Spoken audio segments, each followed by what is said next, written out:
in the fall of 1985, the new music went to Washington to attend the Senate hearings led by Tipper Gore, head of the Parents Music Resource Center, also known as the Washington Wives. The Senate hearings dealt with media's three favorite subjects, sex, drugs, and rock and roll, and attracted people like Dee Snider, Frank Zappa, and John Denver in an attempt to protect their right to artistic freedom. I'm a parent. I've got 4 children. 2 of them are here. I want them to grow up in a country where they can think what they want to think, be what they want to be, and not what somebody's wife or somebody in government makes them be. I don't want to have that, and I don't think you do either. One of the end results of the hearings was that both the Canadian and the American Recording Industry Associations decided to place warning labels on albums that might contain lyrically or visually offensive material. Now, not every third album ended up being stickered, but there was some fallout. Kennedys released their latest album, Frankenchrist. It bore the following label. The inside foldout of this record cover is a work of art by H.R. Giger that some people may find shocking, repulsive, or offensive. Life can sometimes be that way. The poster is a graphic depiction of genitalia that has been on display in some European museums, but to me it sort of looked like vegetables in mud. And I'd show it to you, but it's no longer available in the album. You see, a woman charged Jello Biafra and the Dead Kennedys with distributing harmful material to a minor when her 14-year-old daughter bought the album.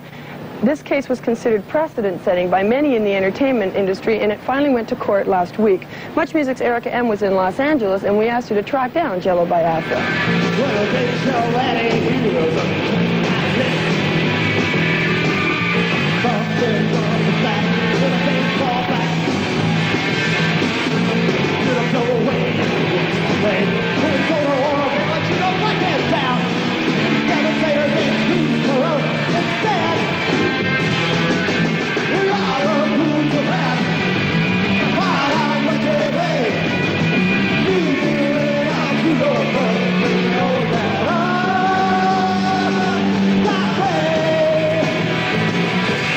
Now you're in court because your album Frankenchrist has a deemed pornographic poster in it. Within the context of the record, it's very clear that it's not just supposed to tee-hee, there's some body parts or anything like that. It's the ultimate portrayal, to me, the strongest piece I've ever seen that says here we are as a society, the me generation, the yuppie mentality, the people who would be willing to traffic in arms and genocide all over the world just to make a buck, that kind of thing. Here we all are screwing each other in more ways than one. The image had to be horrific in order to portray it as being the ugly thing that it is, so that maybe people would want to do something about it, get themselves out of that food chain. We don't have to be part of that food chain in order to survive and have some kind of fulfillment of the soul. But just like Chuck, man, the price of being addicted to the Lord goes up. If you want to shoot up with God, you gotta buy more and more of it to shoot up, or just ain't gonna be the same. Heroin has killed people. How often has heroin started a war? How often has religion started a war? What they're trying to do also, the prosecution here, is set the kind of legal precedent where it isn't just the over-the-counter seller who can be prosecuted for obscenity or what they call harmful matter here, that you can go after anybody. The guy who sat in the office and had nothing to do with the recording of the record, they're trying to put him on trial. They tried to bust the owner of the record pressing plant that stamped out the vinyl. He was dismissed for lack of evidence, as were 3 other defendants, but we're still here. And so what they hope to accomplish is to set the kind of ugly chain of precedents where even if you walk out and get coffee for the director of a movie that someone else puts an X rating on later on, you could be prosecuted for the whole movie. Guilty by association? Yes, in other words, guilt by association to the point where people won't want to associate to create good art. They'll be scared, and for good reason. And anytime anybody is afraid to say or create what they believe, that in itself is censorship. Now, what about yourself? You're the dad. You're supposed to be from the generation that is looking down on what he's doing, that is the more conservative. How do you feel about all this?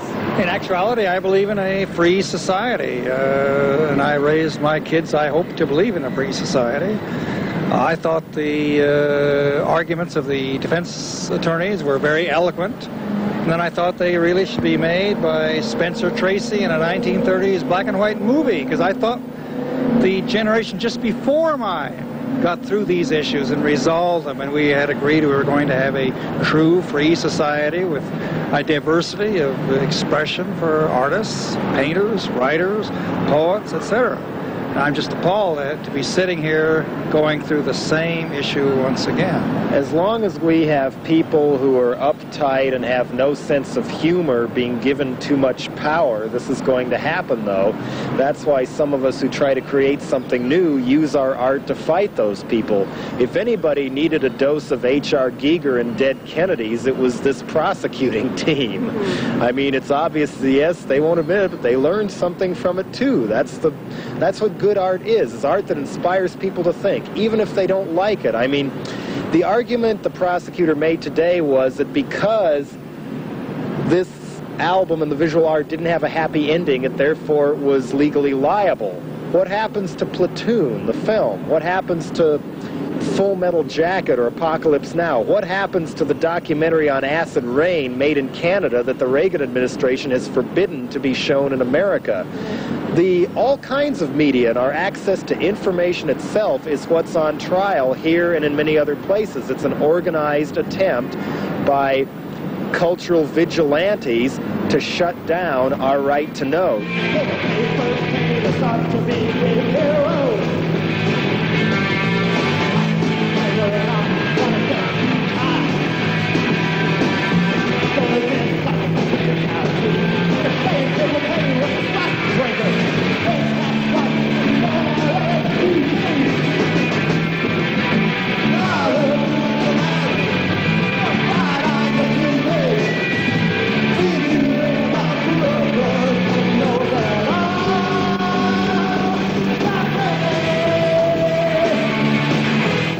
That it's more difficult now or almost impossible to get Dead Kennedy records in stores. Well, keep in mind they did not prosecute the actual record store that sold the record to the kid. They made a deal with the store. You won't get prosecuted if you withdraw Dead Kennedys from their shelves. They withdrew every album Dead Kennedys had ever made. And this was the Warehouse chain, which is the largest record store chain in California. Other chain stores followed suit, and we were having a harder time making a living. There's no more band. We don't perform, so record sales are my only way of paying the rent, except for the speaking engagements. And so this is a direct attack on our ability to make a living. After the trial is over, I know that the Dead Kennedys have broken up, so what are your plans? Well, there's been so much disruption and damage to my artistic momentum, shall we say, that it may take years to pick up the pieces. I see no music for at least another year or two because of all these problems.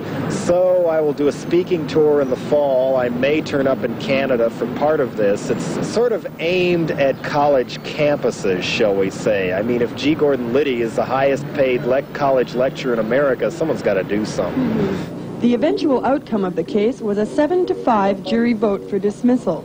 Prosecutor Michael G. Reno pressed for a rehearing, but Judge Susan Isaacoff denied the motion and dismissed the charges. It should be noted that the teenager told 3 different reporters outside the courtroom after she had testified that she did not feel as though she was harmed by the poster.